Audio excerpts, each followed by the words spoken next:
welcome to Leaders of Tomorrow, India's only daily television platform for small businesses. We bring you the right information to empower you, the SME entrepreneur. Tonight on the show, two influencers. First up is Nazara Technologies, and on the other side of a short break, I'm in conversation with WSquare.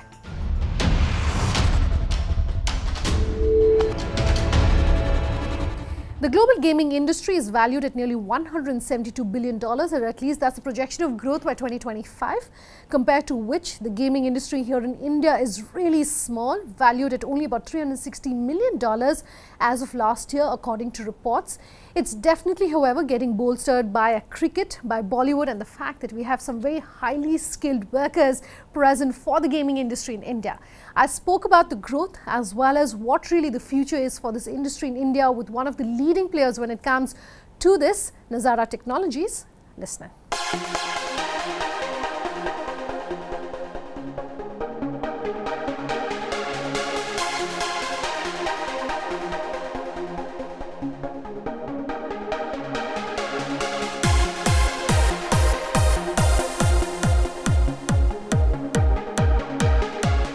Thanks so much for speaking with us here on Leaders of Tomorrow. We don't speak very often to someone who's in the gaming space, so it's interesting to learn more about newer industries for our viewers. Let's start by talking about Nazara and Sure. your journey as an entrepreneur, really, what you want our viewers to know about you. At a very young age, I was coding games in basic language at 7, and that became my life, my passion, and that's how I really got into this space. Thereafter, I think the internet was coming into India when I was growing up. I got more and more into it. I wanted to do, something around those businesses, and gaming was very natural to me. So in college, I started Nazara. I'm particularly curious to know about customization for this market, because more and more games are now offering or are launching, say, Diwali editions. Yes. Cricket is a no-brainer in India. Cricket is a huge gaming segment in itself. So how are these things perhaps helping this industry grow? So I think one thing is clear, that digital entertainment, especially driven on mobile phones, is here to stay, and you can't ignore it. It is only going to get bigger and bigger. And in a country like India, which is 1.3 or 1.4 billion consumers, and most of these are going to have access to these digital devices or mobile phones, very low cost data. In India, you're now, reaching levels which are probably the lowest costs of data anywhere in the world. Sure. I think all of these coming together are going to see a huge explosion in terms of consumption on mobile phone, and you're already seeing that happen. Now, when you have 1.4 billion consumers, they obviously have their own likes and dislikes, and you can't get something from outside and just copy paste it here and expect it to work. It may work with a smaller group, but when it's the masses in question, you have to localize and you have to build products for them. But an Angry Birds really defied that then. It did, but I'm saying you still need to think of going into the Bharat, as you say. Sure. And whether Angry Birds will fly in Bharat or it will be more locally relevant content. Sure. Today, Nazara runs India's largest cricket gaming network under the WCC franchise through one of our partner companies called Nextwave. And the kind of traction we are seeing over there, because cricket is something that Indians all identify with, have grown up with. Yeah. And they want to do the same thing on mobile. The online gaming industry in India estimated to be nearly $360 million, and we're seeing about 13% of the world's online gaming is being accounted for by the Indian population. Yes. So, two-part question. One is, what is the kind of growth you're anticipating, and two, of that growth over the next, say, 2, 3, 4, 5 years, where do you see yourself?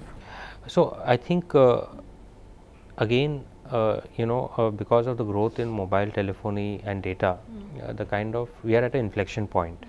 Data costs have dropped by 90% in the last 2 years. Sure. In our country. Sure. And that's spurring people not only to come online, but also to spend a lot more time online. I think the data consumption in terms of MBs used or whatever has grown by 10x in the last 2 years. So that the consumption that's happening on data has significantly increased. Playing gaming on a standalone basis, right? And once when I'm playing with my friends or family. Yeah. And as that increases due to the online penetration, due to the data penetration, I think the growth of consumer base, the growth of time spent, gaming on your phone, and therefore revenues are all going to grow at a very rapid pace, and I believe we are at that inflection point now. Okay, speaking of inflection point, I also want to talk about the fact that whenever anything to do with the online industry or online businesses are concerned, data is always data security, and security is always something that comes up in the conversation. And even as your audiences are getting younger and younger, one, from an industry point of view, how is your industry addressing these security concerns? And two, what are you as a company doing? We're looking at all types of compliances, security compliances, certifications, policies, data policies. Sure. You know, how do you deal with consumer data? Sure. What kind of data can you collect? And also a lot of the companies that we work with are also very conscious. So I think the whole industry realizes that. I'm not saying that we are all 100% there, but I think there's a lot of effort being made to get to a place where all of these issues are taken care of. I also want to talk about the role of the government, both from developing and growing this market, and also since we were talking about security concerns, in terms of having rules and regulations formulated, or at least draft regulations for this industry. Your comments on both? I think gaming has not been a big focus area up till now. Some state governments, you wish to see that changing? Some state governments have looked at it, done some of it, helped organize hackathons, but I don't think it's a priority among a country like ours. Sure. When there's so many more low-hanging priorities. I don't think gaming has been really a priority, and also the scale of that business or the consumer base in the past hasn't been that large. Now that it's rapidly changing, obviously there would be some, if there is support from the government in various manners to encourage especially talent in this space, because I think gaming can become a great new export business for the country, besides also the domestic market. So I think the government support is always helpful. Okay, your industry in fact has been seeing quite a bit of traction when it comes to skilled developers working on international projects. What do you think has really helped this industry? I think in gaming you've got art, you've got programming, and these are two skill sets that are fairly prevalent in India. India's got a very strong IT industry, right? So I think that's helped it. I think where we have lacked is stuff like game design skills, game economy balancing. Those are slightly more evolved skills which are you will see more strength in, let's say, European countries or US and all. And I think more training of our talent over here will help companies become a lot more rounded or complete in terms of being able to launch projects independently in India, which could be addressing the global market. So you could see more Angry Birds, like you mentioned, maybe coming out of India. You are in the process of raising funds to the equity markets.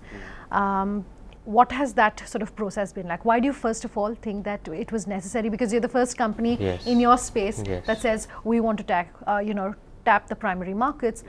What was the thought process behind that? As Nazara, we've been in this business in India for the last 18 years and built a profitable business that's grown organically over a long period of time. We believe that it's the right time for our company to really change gears to the next level of growth, because without that we risk being left behind. It's a very fast moving business. Consumer preferences are changing, technology is changing, the market is scaling. We need to invest a lot more. We as a company are doing, we have done many acquisitions in the past. We are also growing through consolidation in the market. So I think raising more capital obviously will allow us to consolidate in the the marketplace. Maybe looking back, one or two of your biggest challenges or the problem areas really in this industry you wish someone had told you sooner, to use that as your learning experience for our viewers. Yes, I think our biggest challenge in our company was that we started too early in the market, and the business, the gaming business in India has taken very long to really take off. So for almost a decade after we started, we kept thinking this market will grow, it will grow, it will grow. But there were a lot of obstacles, whether it was data penetration, the kind of devices, the consumer culture towards gaming, because India doesn't come like a Chinese market or US market, where PC penetration or console penetration has been very high. So we really had to wait for mobile devices to take off, and then consumers to start experiencing the first taste of gaming on the mobile devices. So I think that's been one of the biggest challenges we've faced, waiting for the market also to kind of evolve. And the only way we managed to do that is to persevere and build a profitable business that has sustained on its own steam for a very long period of time and grown organically. What else on your plate then as I close this interview? So one thing we are doing at Nazara is building a Friends of Nazara ecosystem. We are investing as well as acquiring many other businesses and serving as a platform where we can connect a lot of these businesses with each other. So a lot of these businesses that we are investing in and acquiring, we are taking them to many other markets, which instantly brings more revenues to them. So we're trying to build this whole ecosystem, kind of India first ecosystem and a homegrown ecosystem that can create a position for itself as this market grows. All right, wish you all the very best. Thanks so much for coming down and speaking to us. Thank you very much. Thanks. Time for a quick break. WSquare is in focus. On the other side, what is this co-working space doing differently? More when we come back. To stay tuned.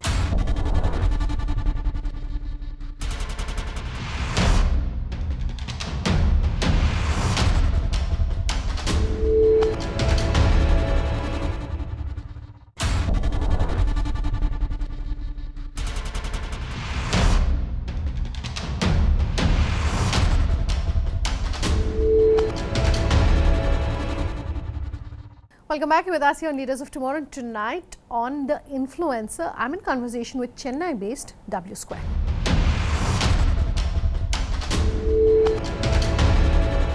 Co-working as a concept is definitely not new globally, but in India is still in somewhat of a nascent stage, with the opportunity to grow being seen as huge. That is also borne out by reports which suggest that the kind of a leasing space which will be taken by co-working spaces is nearly $6 to $10 million by 2020. What companies are now doing is offering differentiators like mentoring for those who are working out of these co-working spaces, or in the instance of Chennai-based WSquare, I spoke to them about how they're offering co-working spaces, particularly for women startups this time.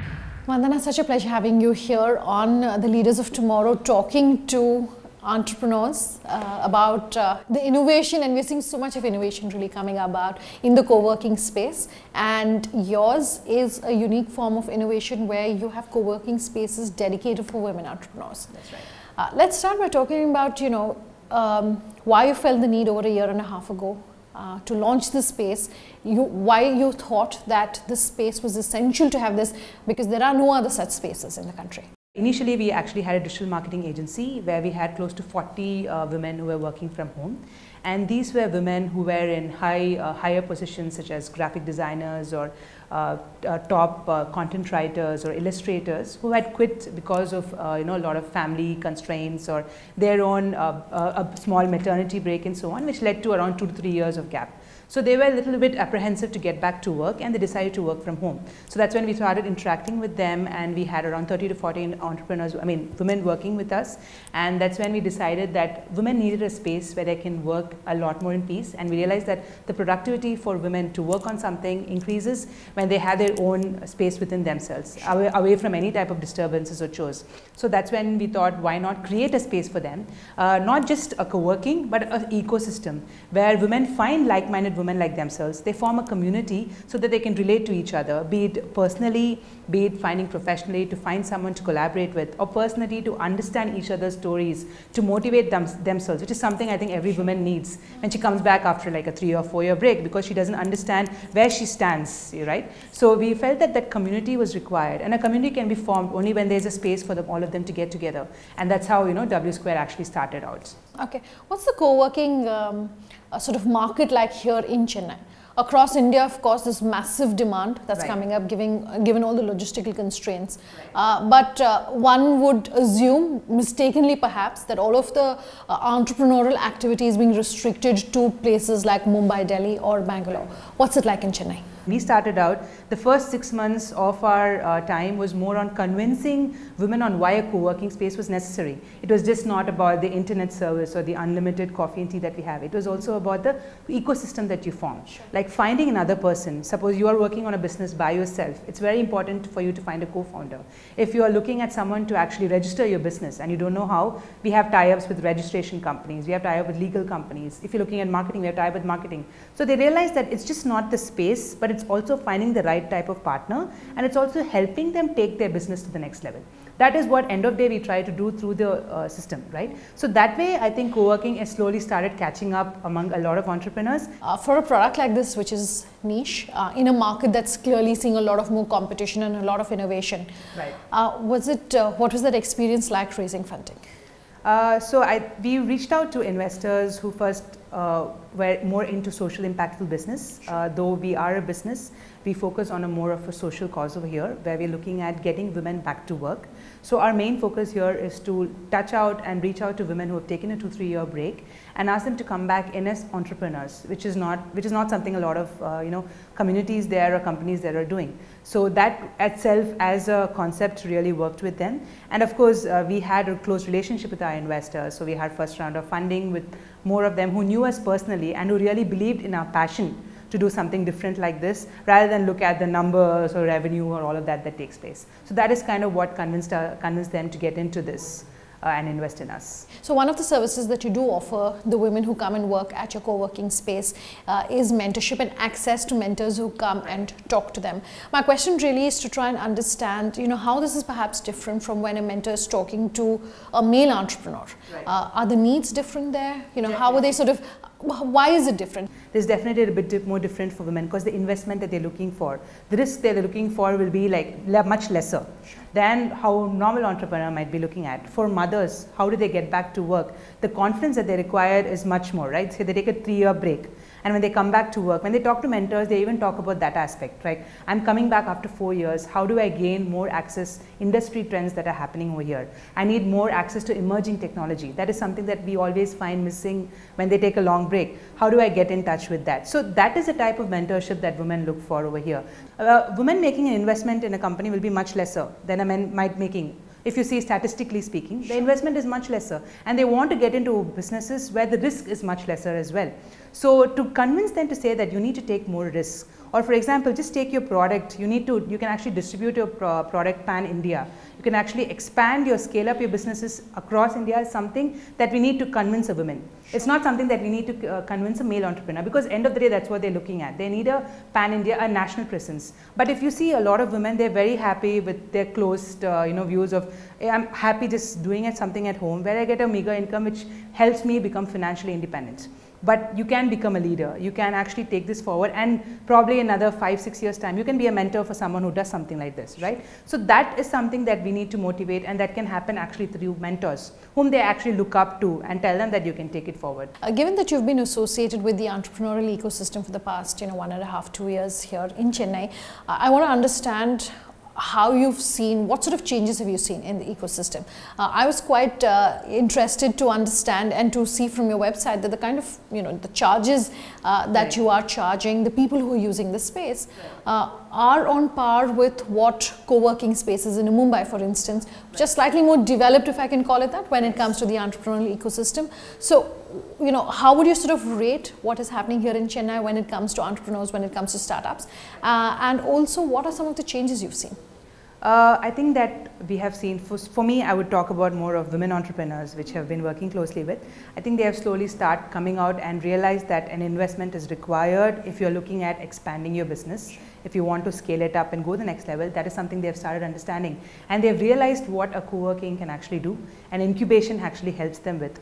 So that risk is something that they're also looking forward to take, right? So before that was not there. They were they were risk averse basically, but now they have taken that forward, and we see that they come in with the goal, right? When they come into our space, they come with the goal.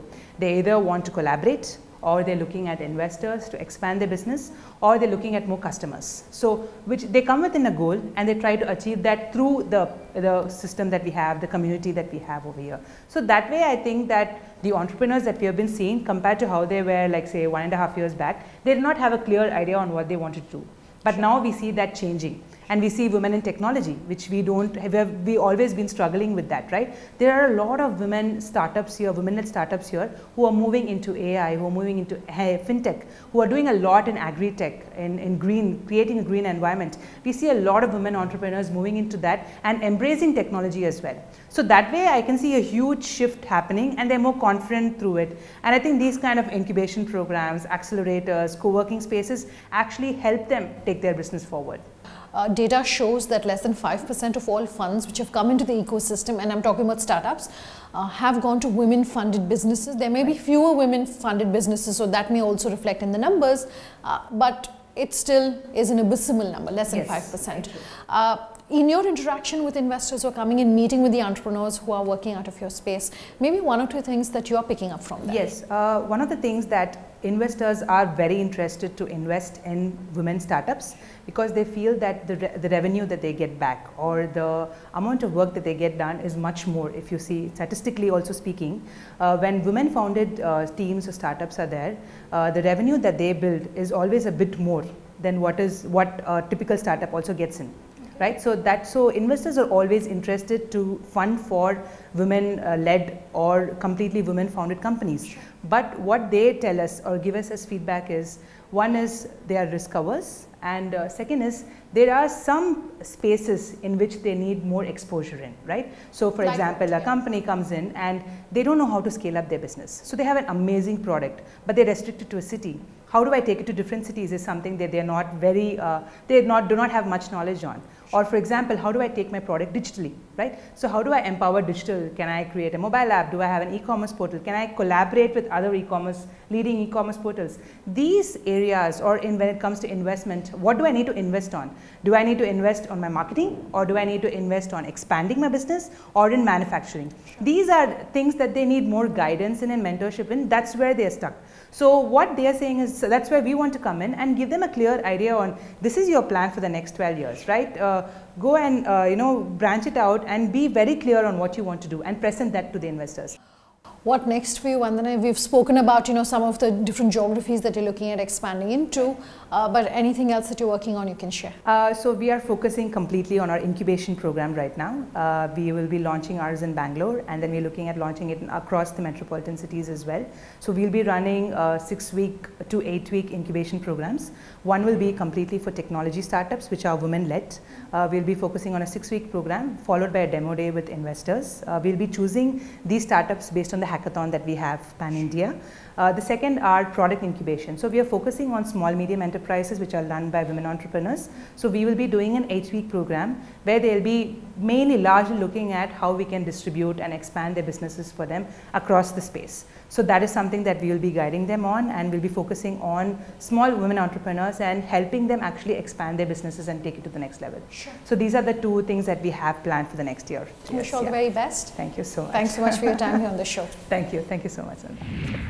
That's our show tonight. If you have any feedback for us, as always, we love hearing from you. Do get in touch. leadersoftomorrow@timesgroup.com is our email ID. On social media, get in touch with us. It's Sunanda_J or LOT_ET now. You can also reach us on our Facebook page, Leaders of Tomorrow on ET Now. Thanks for watching. Have a good night.